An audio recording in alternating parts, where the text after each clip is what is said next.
अगर इस्लाम को मानने वाले और ईसाईयत को मानने वाले लोग भी बौद्ध धर्म की तरह प्रचार प्रसार करते, बौद्ध धर्म को भी उतनी ही स्वतंत्रता प्रदान करते, तो मैं गारंटी के साथ कहता हूँ कि इस्लाम और ईसाईयत से कहीं ज़्यादा आगे आज आपको पूरी दुनिया में बौद्ध धर्म फैला हुआ दिखाई देता। आर्कियोलॉजिकल सर्वे ऑफ इंडिया नामक संस्थान है किस प्रकार भारत के लोगों से विश्वासघात किया, उनसे धोखा। कोई भी इतिहासकार, कोई भी इतिहास की किताब, कोई भी भारत आया हुआ यात्री अपने वृत्तांत में यह नहीं लिखता है कि अयोध्या का संबंध किसी भी प्रकार से राम से था।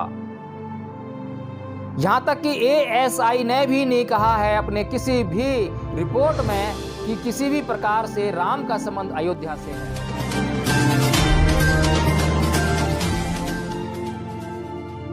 जय भीम, नमो बुद्धाय, प्रिय धर्म बंधुओं।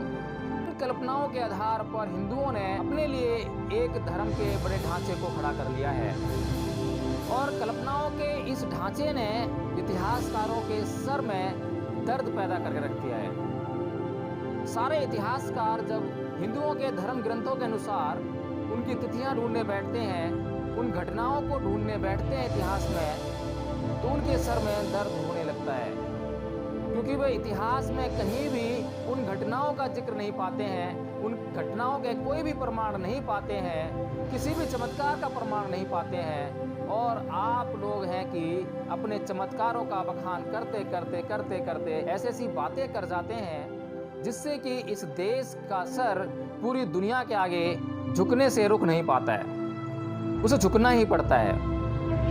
याद कीजिए मोदी जी की वो बात जब वे अमेरिका में जाकर ये कहते हैं कि गणेश के रूप में दुनिया की सबसे पहली सर्जरी भारत के अंदर हुई।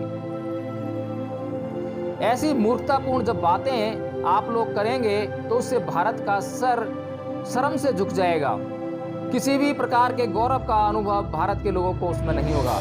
लेकिन बुद्ध जिस बात को कहते हैं, जिन बातों को कहते हैं, जिन सिद्धांतों का प्रतिपादन करते हैं, उन सिद्धांतों से अभिभूत होकर, उन सिद्धांतों से लाभ उठाकर पूरी दुनिया भारत को एक गौरवशाली राष्ट्र के दृष्टिकोण से देखती है। आपकी कल्पनाओं का सिला ही इस देश को मिल रहा है अयोध्या विवाद के रूप में। अयोध्या विवाद आज सुप्रीम कोर्ट के अनुसार सुलझा हुआ माना जा सकता है, लेकिन जो ASI ने इस देश से जो धोखा किया है उसको ये देश और इस देश के इतिहासकार, पूरी दुनिया के इतिहासकार कभी भी भूल नहीं सकते हैं। वे आने वाले समय में इतिहास की किताबों में इस बात को जरूर दर्ज करेंगे कि किस तरह से भारत के आर्कियोलॉजिकल सर्वे ऑफ इंडिया नामक संस्थान है किस प्रकार भारत के लोगों से विश्वासघात किया, उनसे धोखा किया और भारत की असली विरासत को छुपा लिया, उसे तहस नहस कर दिया, उसको नष्ट करके उसके ऊपर एक मंदिर का निर्माण कर डाला।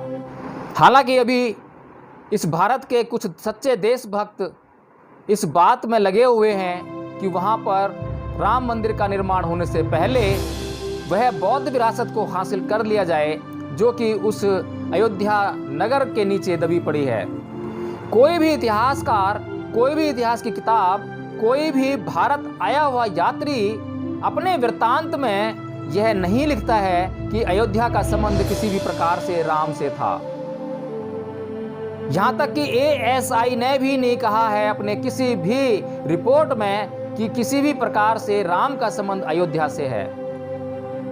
कोई प्रमाण अयोध्या में राम का नहीं मिलता है, फिर भी भारत की सुप्रीम कोर्ट इस विवाद को हिंदुओं के पक्ष में निर्णित कर देती है। यह भारत के लोगों के प्रति, इस दुनिया के लोगों के प्रति, इस दुनिया के बौद्धों के प्रति बहुत बड़ा विश्वासघात है और इसको एक दिन पूरा संसार देखेगा और उस दिन हिंदुओं से पूरा संसार इतनी घृणा करेगा, उतनी घृणा की दृष्टि से, इतनी निंदनीय भावना से उनको देखेगा कि उसकी आप कल्पना भी नहीं कर सकते हैं। इसीलिए आज हम प्रयास कर रहे हैं कि सारे हिंदू भाई भी ये प्रयास करें कि वे सच्चाई से अवगत हों, वे प्रमाणों की खोज में लगें, वे उन बातों को स्वीकार करें जो सच है।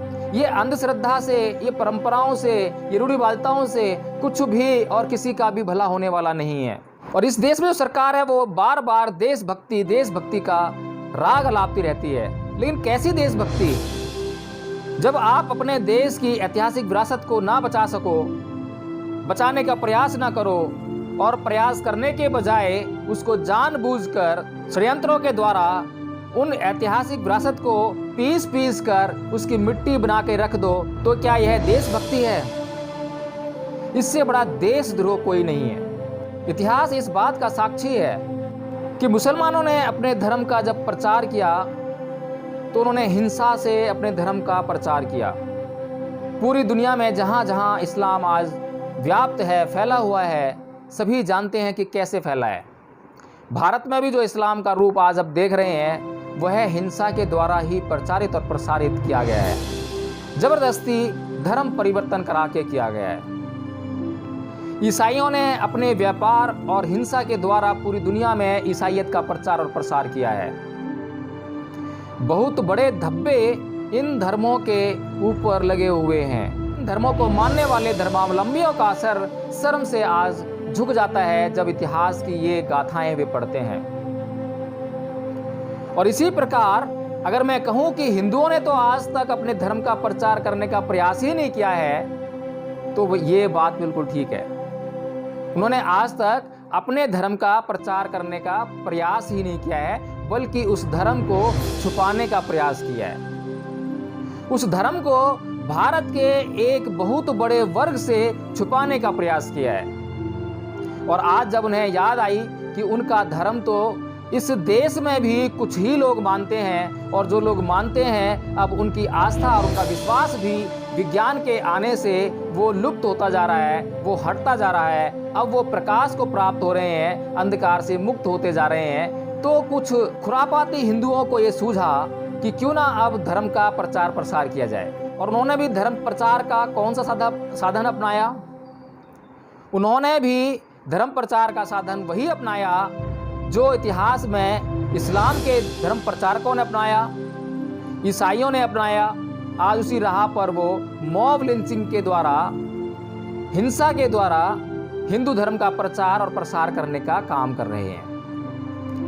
अपनी रेखा को लंबा करके अपना धर्म प्रचार वे नहीं कर सकते हैं। वे अच्छी तरह जानते हैं, वे अच्छी तरह जानते हैं कि बौद्ध धर्म के सिद्धांतों से वे लोहा नहीं ले सकते हैं, वे टक्कर नहीं ले सकते हैं। इसीलिए क्योंकि वे बौद्ध धर्म की रेखा जो बौद्ध धर्म ने खींची है इस संसार में, उसको वे लांघ नहीं सकते हैं, उसको पार नहीं कर सकते हैं। इसीलिए वे हिंसा को अपने धर्म प्रचार का साधन मान बैठे हैं और मॉब लिंचिंग जैसे प्रयासों से वो हिंदू धर्म का प्रचार इस देश में करने का प्रयास कर रहे हैं, इसी देश में करने का प्रयास कर रहे हैं। बाहर के किसी अन्य देश में उनकी औकात नहीं है, उनके अंदर इतनी हिम्मत नहीं है कि वे हिंसा के द्वारा वहाँ पर अपना धर्म प्रचार कर सकें। और जब आप देखते हैं इतिहास के किसी भी पन्ने को आप उठाकर देख लीजिए तो आप पाएंगे कि दुनिया का सर्वश्रेष्ठ धर्म आपको बौद्ध धर्म ही मिलेगा। प्रचार प्रसार के तरीकों में भी आज तक कभी भी बौद्ध धर्म का प्रचार प्रसार करने वाले ने हिंसा का प्रयोग अपने धर्म के प्रचार प्रसार में नहीं किया। जोर जबरदस्ती से आज तक बौद्ध धर्म का प्रचार पूरी दुनिया के किसी भी कोने में नहीं हुआ। लेकिन फिर भी आज अगर पूरी दुनिया में बौद्ध धर्म की छाप है तो वो उसके अच्छे सिद्धांतों के कारण है।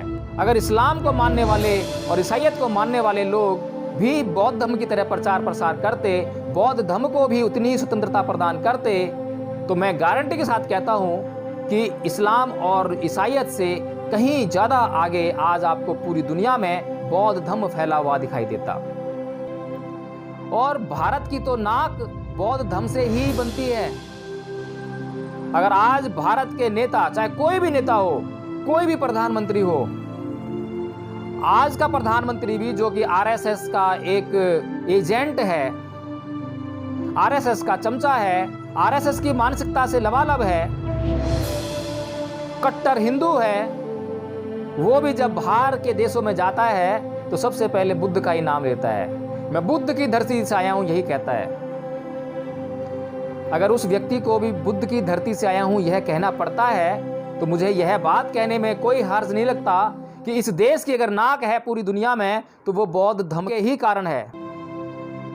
अगर इस बात को मेरे हिंदू भाई जितना जल्दी समझ लें उतना ही ज़्यादा फायदा इस देश को होने वाला है। जितना देर से समझेंगे उतना ही नुकसान इस देश को होने वाला है। जय भीम, नमो बुद्धाय।